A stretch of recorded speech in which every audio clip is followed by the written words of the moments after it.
Embark on a culinary adventure with this extended Brazilian polvilho azedo recipe, a cornerstone of Brazilian baking known for its unique texture and flavor. Polvilho azedo, or sour cassava starch, is a versatile ingredient used in many traditional Brazilian recipes, including the famous pão de queijo cheese bread. Ingredients: 2 cups of polvilho azedo sour cassava starch, 1 cup of warm water, 1 teaspoon of salt, 2 large eggs, beaten, 1 cup of grated cheese Parmesan, or traditional Minas cheese, olive oil for greasing. Instructions: 1. Hydrate the polvilho. In a large bowl, mix the polvilho azedo with warm water and salt. Stir until the mixture becomes crumbly and the starch is hydrated. 2. Make the dough. Gradually add the beaten eggs to the polvilho mixture, mixing continuously. Then, incorporate the grated cheese into the dough. The dough should be pliable and slightly sticky. 3.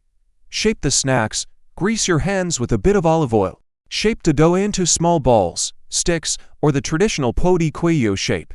Place them on a baking sheet lined with parchment paper. 4. Bake. Preheat your oven to 350 175 C. Bake the polvilho azedo snacks for 20 to 25 minutes or until they puff up and turn golden brown. They should be crispy on the outside and soft on the inside. 5. Serve and enjoy. Serve the polvilho azedo snacks warm.